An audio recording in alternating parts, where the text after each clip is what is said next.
भारतीय संस्कृति में यज्ञ, योग एवं आयुर्वेद जैसी अमूल्य विद्याएं हैं, जिसका मूल है वेद। इतिहास की ओर दृष्टि डालें तो भगवान राम, भगवान कृष्ण से लेकर राजा महाराजाओं, ग्रामवासियों व अरण्यवासी ऋषियों की कुटियों तक नित्य व नैमित्तिक यज्ञों का प्रचलन देखने को मिलता है।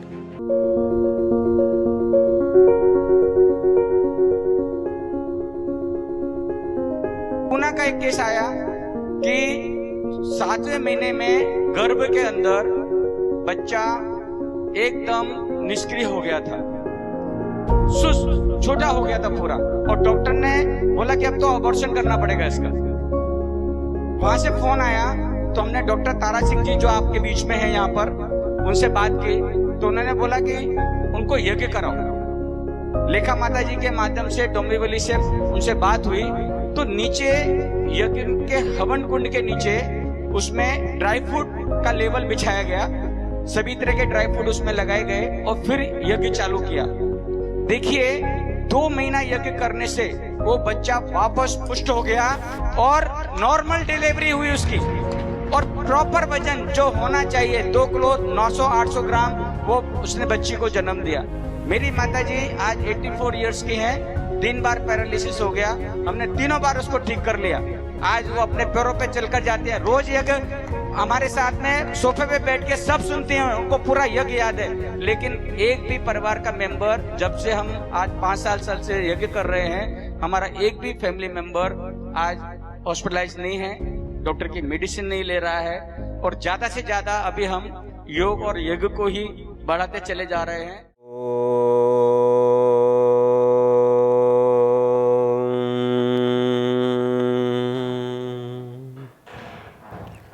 विश्वानि देव सवितर्दुरितानि परासुवा यद्भद्रं तन्न आसुवा। सर्वरक्षक परमपिता परमात्मा को कृतज्ञता पूर्वक प्रणाम करते हुए, नमन करते हुए, वंदन करते हुए, आज जिस जीवन को हम जी रहे हैं उस जीवन को शुभ, सुख, शांति से भरने के लिए परमपिता परमात्मा ने हमें सभी प्रकार के धन, धान्य, ऐश्वर्य हमें प्रदान किए, और उन ऐश्वर्यों का हमें कैसे प्रयोग करना है उसके लिए हमें वेद रूपी अनमोल ज्ञान प्रदान किया। उस वेद रूपी ज्ञान में हमें अपने जीवन को सुचारू रूप से आगे बढ़ाने के लिए, अपने जीवन को उच्च स्थिति तक पहुंचाने के लिए, अपने जीवन के पुरुषार्थ, चतुष्टय, धर्म, अर्थ, काम और मोक्ष की सिद्धि के लिए हमारे शास्त्रों में 5 महायज्ञों का विशेष रूप से विधान किया और बताया हमें कि हमें इन 5 महायज्ञों को प्रतिदिन करना होता है। ब्रह्म यज्ञ, देव यज्ञ, बलिवेश्व देव यज्ञ, अतिथि यज्ञ, पितृयज्ञ, ये 5 ऐसे यज्ञ है जो हमें प्रतिदिन करना होता। पीछे हमने देखा था इन 5 महायज्ञों में प्रथम ब्रह्म यज्ञ अर्थात संध्या, उपासना, स्वाध्याय, सत्संग, ये सारी चीजें मिला करके उसको कहते हैं ब्रह्म यज्ञ।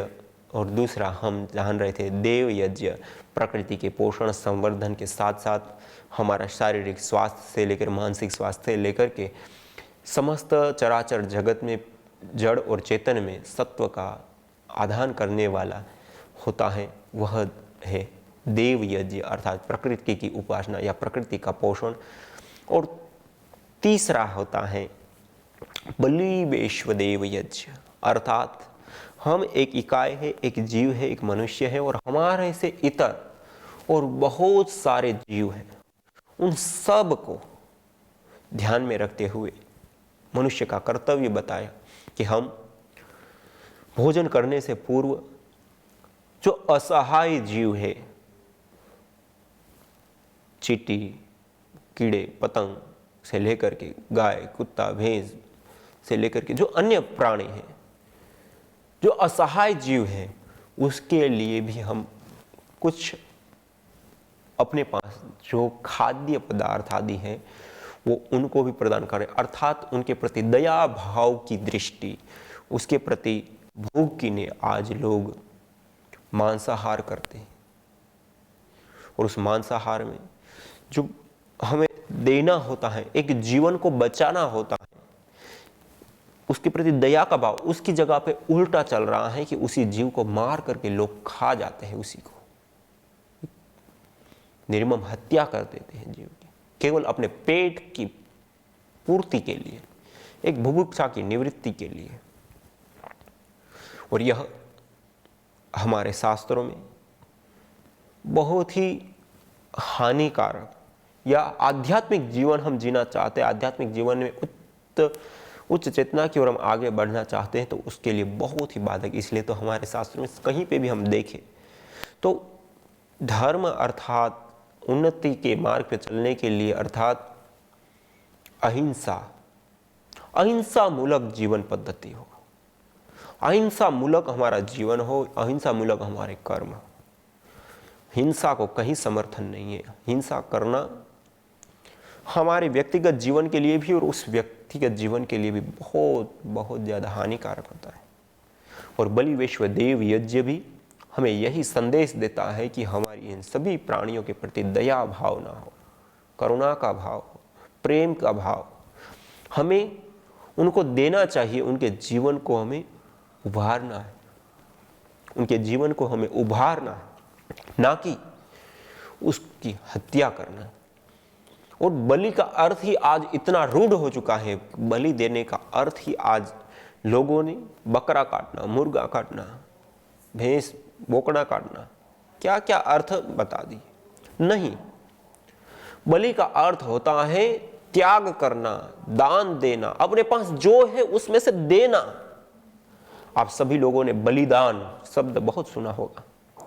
इन वीर महापुरुषों ने, इन वीर पुरुषों ने, इन महापुरुषों ने अपना योगदान दिया, बलिदान दिया, राष्ट्र में, राष्ट्रहित में अपने जीवन का बलिदान चढ़ा दिया।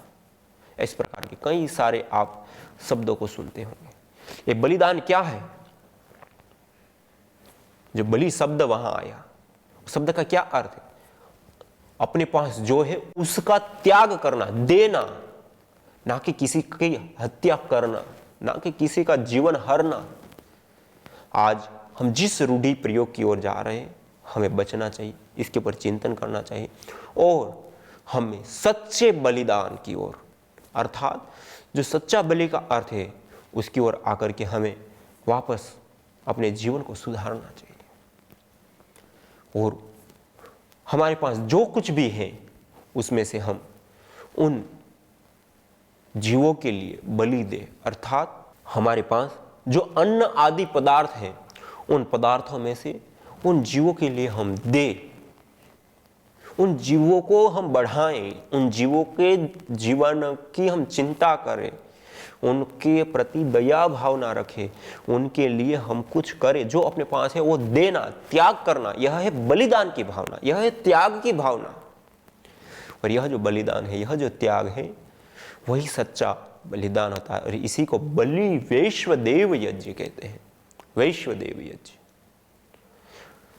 और इसी प्रकार से आगे का होता है पितृयज्ञ। पितृयज्ञ में हमारे माता पिता, गुरुजन, आचार्य, वरिष्ठ, हमारे परिजन, जो हमारे से वरिष्ठ है, जो शुद्ध आचरण करने वाले हैं, जो हमें पाल रहे हैं, हमें पोस रहे हैं, या हमें पाला है, हमें पोसा है, हमें बड़ा किया है, हमें समृद्ध किया, हमें ज्ञान से सिंचित किया है, हमें आचरण सिखाया, खाना खाना सिखाया है, चलना सिखाया है, जिन्होंने हमें पढ़ाया लिखाया, जिन्होंने हमें सब कुछ दिया है, वैसे हमारे माता पिता और गुरुजन, उनके प्रति आदर का भाव रखना, उसको प्रणाम करना, उसको नमन करना, उसको वंदन करना, उसकी बातों की अवहेलना नहीं करना, उनके आदेशों के, उनकी आज्ञा के, उनके उपदेशों के अनुसार चलना, इस सारी चीज कही जाती है पितृयज्ञ।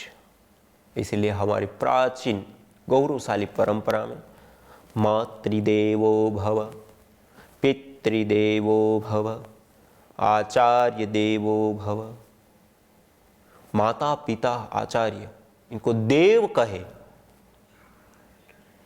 और उन देवों को नमन करना, वंदन करना,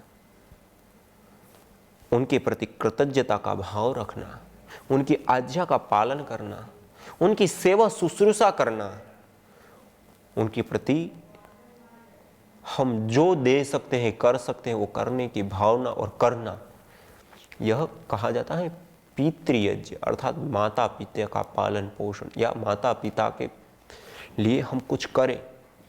और ये जो माता पिता और गुरुजन के द्वारा जो हमारे लिए किया गया है, उसका ऋण हम कभी नहीं चुका सकते। इसलिए जब गुरु के पास शिक्षा के लिए शिष्य जाता है और जब शिक्षा लेकर के जब दीक्षांत समारोह होता है, तो उस समय उसको दक्षिणा देने के लिए कहा जाता है। आप गुरु के लिए आप दक्षिणा दें, और वो गुरु दक्षिणा जब दी जाती है तो उसका कोई मूल्य नहीं होता है, अमूल्य माना जाता है। इसी प्रकार कोई हम यज्ञ याग आदि अपने घर में कराते हैं कोई श्रेष्ठ पुरुषों से, तो उस समय भी उनको दक्षिणा दी जाती है। वैसे ही माता पिता के साथ भी और गुरुजनों के साथ भी जो उन्होंने हमारे लिए आज तक किया है, उसके लिए हम दक्षिणा देते हैं। एक प्रकार से माता पिता के लिए तो दक्षिणा भी नहीं होती, तो गुरुजन और अन्य लोगों के लिए, माता पिता के लिए तो दक्षिणा भी नहीं। कहने का अभिप्राय है कि हम जिन सुख सुविधाओं को लिए हैं, जिन्होंने पाला पोछा, वो अमूल्य चीजें होती। एक हम समाज के अंदर देते हैं मान दे कि इतना काम कर दो तो इतने रुपए मिलेंगे, एक काम कर दो तो इतना मिलेगा। एक होता है मान दे, उस मान दे का ही एक दूसरा रूप अर्थात श्रेष्ठ रूप होता है जब यज्ञ यागादि या गुरुजन कभी हमें ज्ञान प्रदान करते हैं, तो उसका और कोई मानदेय जैसा शब्द निम्न हो जाता है वहां, इसलिए उसको दक्षिणा कहा। और वहां मानदेय नहीं, और उस दक्षिणा की कोई आकलन है कि इस इतना काम करने पर इतनी दक्षिणा, ऐसा नहीं होता है। इसी प्रकार जैसे यहां मानदेय होता है, ऐसे यहां दक्षिणा होती है, लेकिन माता पिता के लिए वो भी नहीं होता। आप कुछ नहीं कर सकते। माता पिता का पालन पोषण और उनके प्रति जीवन भर कृतज्ञ रहना और उनकी आज्ञा का पालन करना, उसकी सेवा करना, उसकी शुश्रूषा करना, यही एक हमारे पास है। कोई कहे कि माता पिता ने हमारे लिए 20 वर्ष 25 वर्ष लगाए हैं, हमें इतना बड़ा कर दिया, हम बहुत धनवान हो गए, मान लो बालक बहुत ही धनवान हो गए, और कह दे कि हम जितने साल उन्होंने कहा उतने लाख रुपए दे देंगे, एक एक साल का 1-1 लाख के हिसाब से उनको चुका दे, 1-1 करोड़ के हिसाब से चुका दे कि जितने साल 25 साल उन्होंने हमें पाला पोछा बड़ा किया, ये सब किया हमारे लिए, तो हम 25 करोड़ रुपए दे देते हैं, उनका संबंध पूरा। ये नहीं होता है, नहीं हो सकता, ना वो हो पाएगा। क्यों? क्योंकि वो जो माता पिता के साथ जो उसका संबंध है वो अलग है, वो मानदेय का नहीं, वो दक्षिणा का नहीं, वो एक अलग ही संबंध है।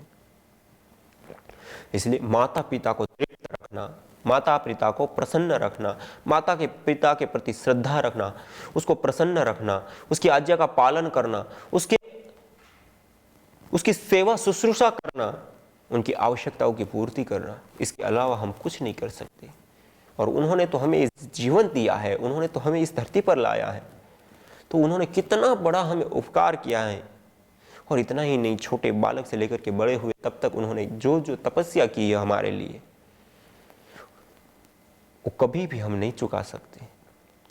इसलिए उस माता पिता की आज्ञा का पालन करना, उसकी सेवा शुश्रूषा करना, उसके अनुकूल बर्ताव करना, उनकी आवश्यकताओं की पूर्ति करना, यह है पितृयज्ञ। और 5वां होता है अतिथि यज्ञ।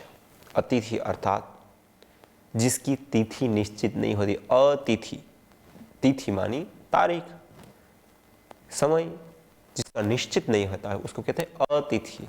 बिना तारीख का, बिना समय के जो हमारे आंगन पे आते हैं, हमारे घर पे आते हैं, उसमें भी श्रेष्ठ पुरुष हो, समाज सेवी हो, राष्ट्र उत्थान के लिए कार्य करने वाले हो, साधु हो, संत हो, महात्मा हो, आध्यात्मिक जीवन को पोषित कर रहे, पल्लवित कर रहे, आगे बढ़ा रहे, अपने जीवन से दूसरों को प्रेरणा दे रहे, राष्ट्र के लिए, समाज के लिए, संसार के लिए कुछ उपकार के लिए करते हैं, जो एक श्रेष्ठ आचरण कर रहे हैं, जिसका जीवन आचरणीय है, सराहनीय है, विद्यावान है, मेधावी है, जो परोपकारी है, ऐसे जो श्रेष्ठ पुरुष होते हैं, श्रेष्ठ लोग होते हैं और हमारे आंगन पे आते हैं बिना तिथि, तो उनका स्वागत करना, सत्कार करना, उनको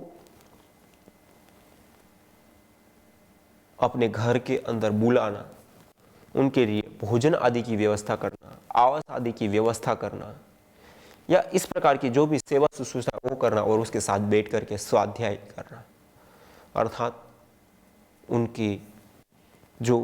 उनके पास जो ज्ञान है, उनका जो अनुभव है, उस ज्ञान को, उस अनुभव को ग्रहण करना, इसको कहते हैं अतिथि यज्ञ।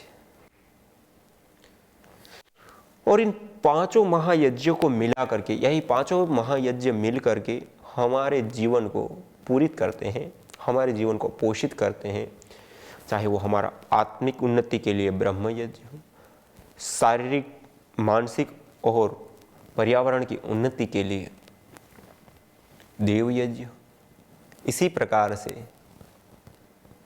बलि वैश्व देव यज्ञ, जो हमारे संपर्क में आने वाले सारे जीवों के प्रति दया भावना और जो हमारे पास है वो उनको देने की भावना, और उसके बाद पितृयज्ञ, जिन्होंने हमें जन्म दिया, माता पिता गुरुजन जिन्होंने ज्ञान दिया, उनके प्रति कृतज्ञता, सद्भाव, सत्कार, और पांचवा अतिथि यज्ञ, जो ज्ञानी जन, श्रद्धावान, साधु संत, महात्मा, समाज सेवी, राष्ट्र सेवी, उत्तम आचरण वाले जब हमारे घर पे आते हैं तो उसके लिए आहार विहार आदि की व्यवस्था, भोजन आदि की व्यवस्था, या उसके साथ साथ सत्संग स्वाध्याय आदि करना, आवास की व्यवस्था करना, यह अतिथि यज्ञ, ये 5 महायज्ञ हमें अपने जीवन में प्रतिदिन करने होते। और इस 5 महायज्ञों को करने से हमारा यह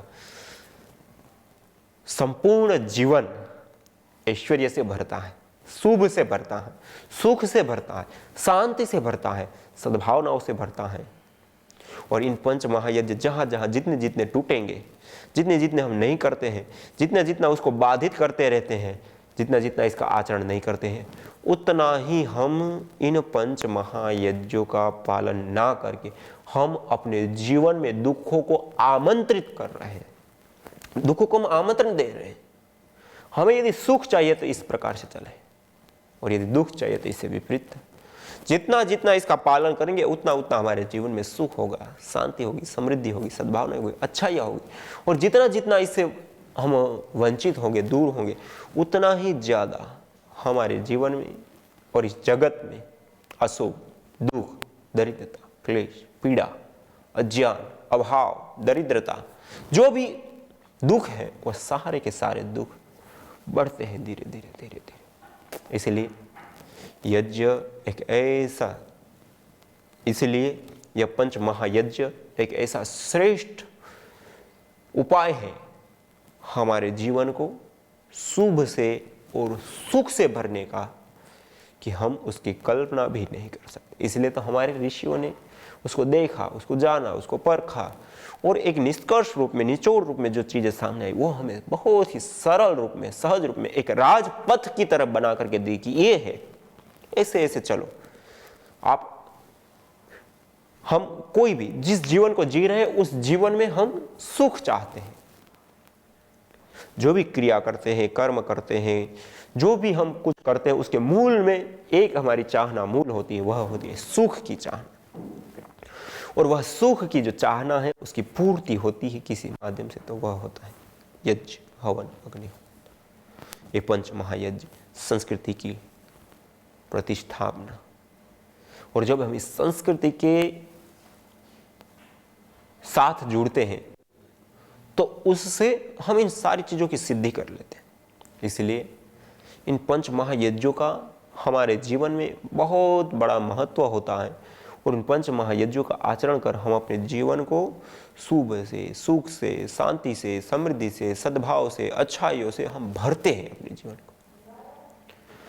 और इसका आचरण ना करके हम दुख, कष्ट, बाधा, पीड़ा और भी अनेक प्रकार के अभाव से हम अपने जीवन को भरते हैं। और जैसे ये पंच महायज्ञ है, वैसे ही 16 संस्कार भी हमारे जीवन में बहुत बड़ी भूमिका निभाते हैं। 16 संस्कारों में गर्भाधान से लेकर के अंत्येष्टि संस्कार, जिसको पुरुष में यज्ञ कहते हैं, हमारा जन्म से लेकर के मृत्यु पर्यंत, जन्म से पूर्व से लेकर के मृत्यु पर्यंत जो 16 संस्कार, वो 16 के 16 संस्कार भी हमारे जीवन को पल्लवित और पोषित करने वाले होते हैं, हमारे जीवन को संवर्धित करने वाले होते हैं। इसलिए परम पूज्य श्रद्धेय स्वामी जी महाराज बार बार कहते हैं, पंच महायज्ञों की, 16 संस्कारों की, चतुर्वर्णाश्रम धर्म की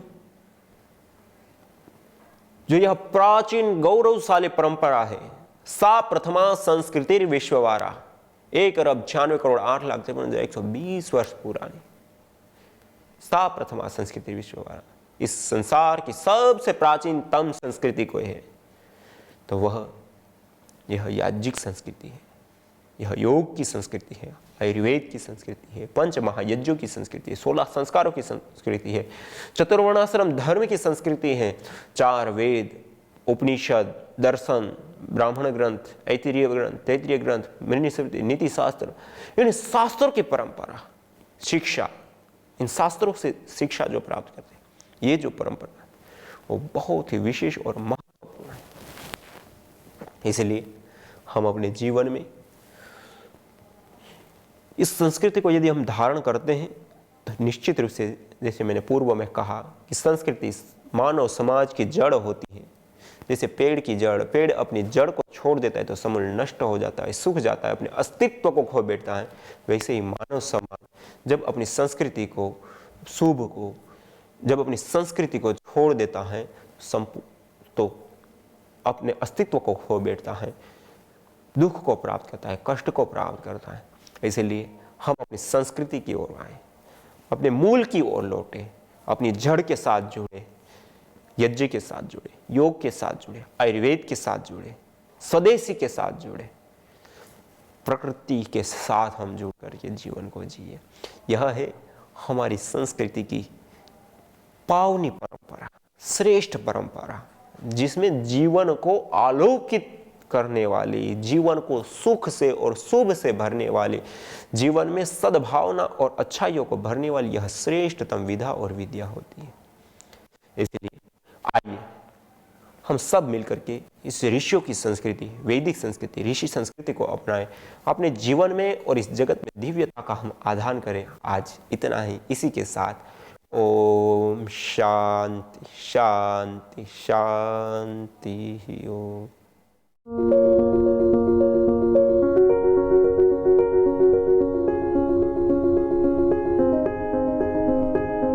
जिनको दमा अस्थमा रहता है, ऐसे कई पेशेंट हमारे पास में हैं। जबकि अस्थमा और दमा वाला जो पेशेंट है वह अगरबत्ती और धुएं से भागता है, वो सहन ही नहीं कर पाता, उसे तकलीफ होने लगती है, सांस फूलने लगती है उसकी।